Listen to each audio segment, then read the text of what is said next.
Selamat pagi dan salam bagi kita semua, Bapak Ibu Jemaat yang dikasihi Tuhan Yesus Kristus. Sebelum kita melakukan aktivitas kita di pagi hari ini, marilah kita sejenak mendengarkan dan merenungkan firman Tuhan di pagi hari ini. Marilah kita berdoa. Damai sejahtera Allah melampaui segala akal, itulah yang memelihara hati dan pikiranmu. Di dalam Yesus Kristus Tuhan kita. Amin. Apa kabar Bapak Ibu Jemaat yang dikasihi Yesus Kristus di pagi hari ini? Tentu doa dan harapan kami semuanya dalam keadaan baik. Renungan harian HKBP Sutoyo, Resort Sutoyo, hari ini Sabtu 24 April 2021 dari Mazmur 118 ayat yang ke-17. Demikian firman Tuhan. Aku tidak akan mati, tetapi hidup, dan aku akan menceritakan perbuatan-perbuatan Tuhan. Dalam bahasa Batak dikatakan, dang tagamun mate au, sai namangulu doau, asa hupajojor aka pambahenan ni Jehovah.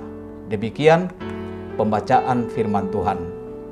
Bapak Ibu Jemaat yang dikasihi di dalam Yesus Kristus, hidup dan mati ada di tangan Tuhan. Perkataan ini dilontarkan seorang anak laki-laki yang bernama Tulus, yang sudah berumur 24 tahun, yang sembuh total dari segala penyakit yang menggerogoti tubuhnya. Lalu mengapa anak itu berkata demikian? Inilah kisah hidupnya. Tulus divonis dokter menderita leukemia, paru-paru, jantung, dan penyumbatan saraf di batang otaknya.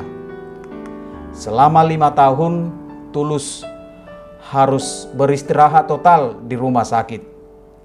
Selama dalam perawatan, pikirannya selalu positif dan mampu bersyukur tentang apa yang dia alaminya. Bahkan dia berkata bahwa penyakit yang dideritanya adalah sebuah rencana Tuhan dalam hidupnya.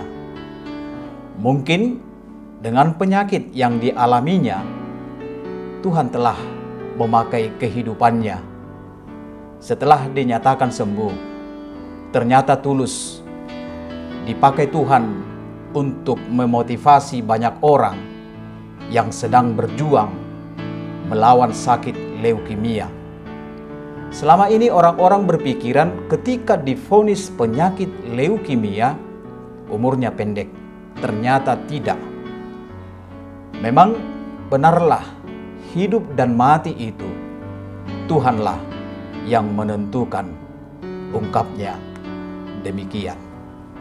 Bapak Ibu Jemaat yang dikasihi Yesus Kristus, dalam renungan ini pemazmur juga mengalami kesulitan yang sangat besar dalam hidupnya. Kesulitan itu datang dari orang-orang yang di sekitarnya yang ingin mencelakainya, ibarat seperti terkepung oleh musuh dan nyaris mati, namun dia bisa lolos. Oleh karena itu, Mazmur ini adalah merupakan nyanyian ucapan syukur atas kasih setia Tuhan yang memberikan kemenangan dalam hidupnya. Mengapa Tuhan memberikan pemazmur lolos dari jeratan para lawannya?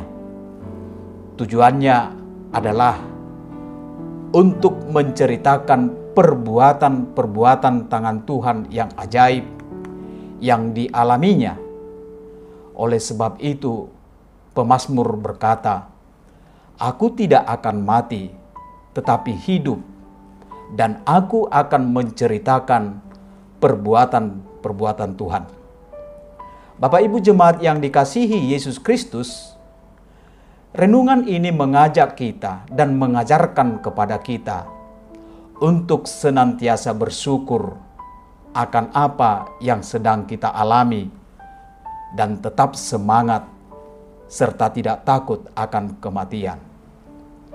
Sehingga tidak ada sikap lain yang boleh ditunjukkan selain bersyukur.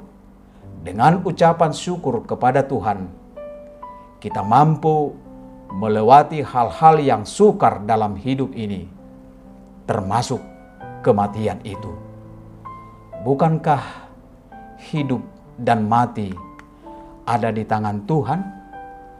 Selagi kita masih hidup, marilah untuk selalu memberitakan dan bersyukur atas kebaikan Tuhan dalam kehidupan kita ini. Amin. Kita berdoa. Ya Tuhan Yesus Kristus, kasih-Mu tak terselami dalam hidup kami. Banyak rencana indah dalam hidup kami yang telah Kau rancang untuk membentuk iman kami. Mampukan kami untuk selalu bersyukur dalam hidup ini, dan pakailah hidup kami untuk memberitakan perbuatan kasih-Mu dalam hidup kami ini. Amin. Selamat pagi, selamat beraktivitas, tetap jaga kesehatan, Tuhan memberkatimu.